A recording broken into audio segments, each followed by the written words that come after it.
Hi, this is Scott Garibay, and today we're going to talk about Dungeons & Dragons. We're going to talk about the brand new Magic the Gathering Lord of the Rings Tales of Middle-earth set, which just dropped.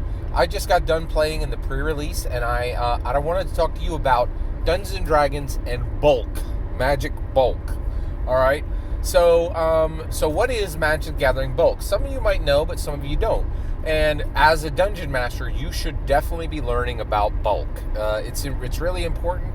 So Dungeons & Dragons is, Magic the Gathering is canon to Dungeons & Dragons. Multiple settings in Magic the Gathering are canon to Dungeons & Dragons. And they are forever canon connected, right?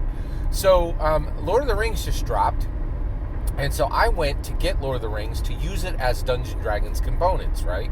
Accepting the invitation that Hasbro extended years ago and said, hey, mix Magic the Gathering and mix Dungeons & Dragons. We want you to use them together, right? And so I do that. I do that I do that in many vibrant, dynamic ways, right? And so I went to the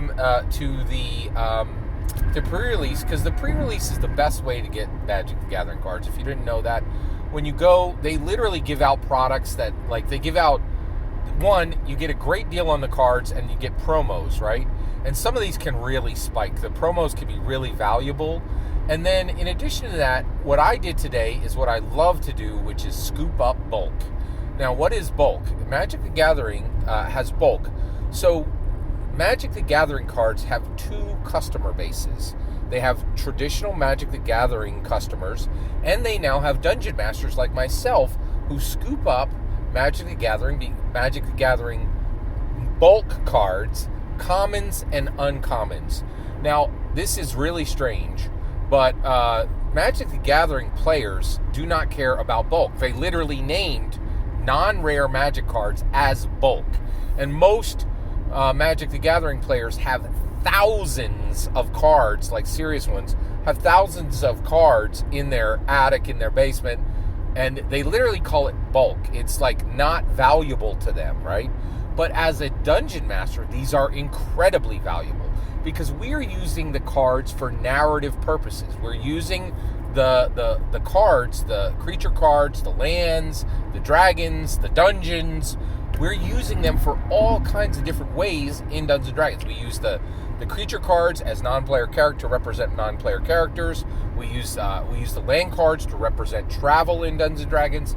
We use the artifacts, as magic items. There's just so many uses for these cards. And for us, the rarity does not matter, right? We need them to represent, they are unbound pages of Dungeons & Dragons books. That's all those cards are.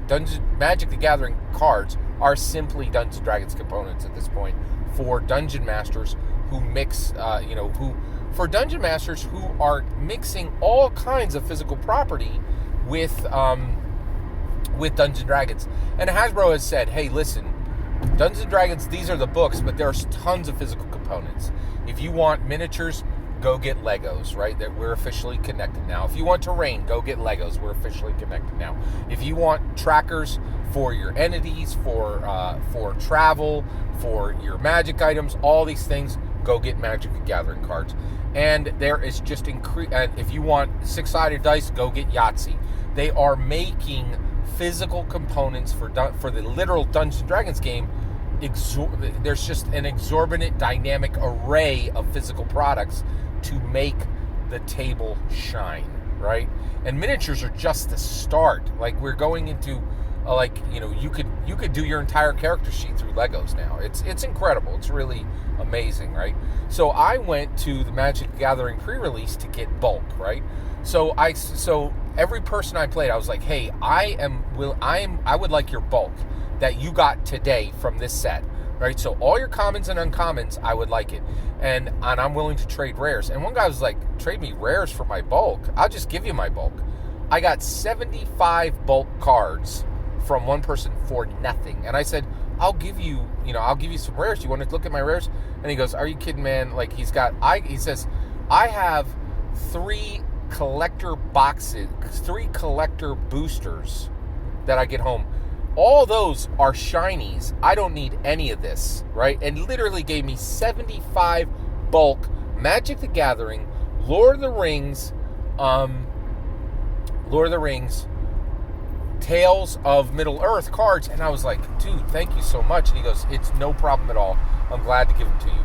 Another person gave me 130. I got over 200 bulk cards, and the guy traded me 130 bulk cards for one $3 Magic the Gathering rare, right?